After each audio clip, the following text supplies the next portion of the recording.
Hey guys, it's almost time for the Fortnitemares event to begin. Servers will be going down tonight for maintenance around 4 a.m. Eastern Time. That's 1 a.m. Pacific Standard or West Coast Time if it helps some of you. Anyway, I just covered the PvP side of the update in a previous video, so that leaves us with the main game and all of its new content we will be getting tomorrow morning. Also, on a quick side note, there are currently five legendary troll loot truck llamas for sale. They are the biggest of the big llamas. They have 20 plus items and usually spit out around 5 to 6 legendaries each. However, they are the most expensive. In order to purchase all 5, it would cost you, God, $60 US. So I don't, God, I usually always buy these things. That's a lot. Anyway, Epic announced today that the llamas will be changing once the update goes live. So these 5 llamas are literally here for just a brief time. So if you want them, get them. We got just a few hours left. Okay, enough llama talk.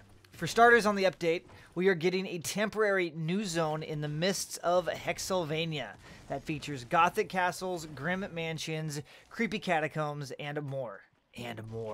There is a new mission called Trap the Storm that focuses on reinforcing and defending existing buildings. Sounds like a nice new addition to the existing mission types. There is a new quest line that is 36 quests long. Originally, it was stated that it was going to be like 24 quests, I believe. I don't remember exactly. But anyways, I'll gladly accept more content any day. In order to access Hexylvania, you will have to have completed the Stonewoods SSD3. That's Storm Shield Defense for you newbies. Wink, wink. They are adding 2 new Halloween creatures. Both were displayed in yesterday's trailer. I'll have a link below if you missed it. One of them is a pumpkinhead husk, and the other one is a vampire taker. This new taker sucks life out of you and also does not show up on the minimap. We will be earning and spending candy on the new Halloween llamas, and there is a new Fortnitemares cosplay survivors that, if we slot into the collection book, we can also receive new event rewards. The main game lobby is also getting a spooky new theme as well. There are 8 new Halloween-themed heroes. Each one is a different subclass, so more ways to get the heroes we want. They are adding 2 new weapons, a Jackal launcher, which is the new rocket launcher, and a new assault rifle called the Gravedigger. These are also both limited time weapons. All of the hero cards, schematics, and transform keys are getting a whole new unified look as well. Defenders are getting a rework. Yes, there will now be a menu that allows us to choose weapons and ammo types for them. Thank God. Man, no more dropping stuff and whatever. Anyways, that's good for us that use defenders. Daily rewards are getting improved. All item XP is getting replaced by rare or better items, valuable resources, or upgrade llamas. This is retroactive, so be sure to check this section out tomorrow after the update goes live.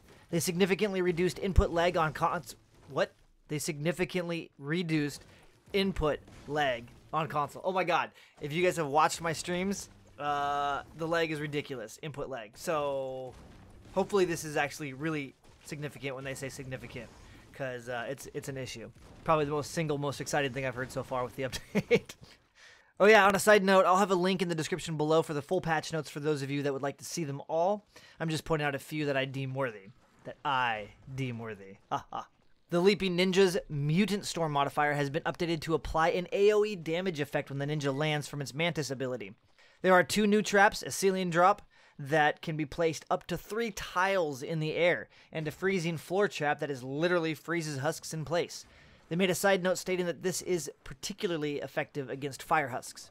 Several new weapon alterations have been added, increased knockback and impact for melee, headshot streak damage bonus for ranged, increased damage versus afflicted targets for both melee and ranged, increased damage versus slowed and snared targets for both melee and range, and finally increased damage versus stunned, staggered, and knocked down targets for both melee and ranged.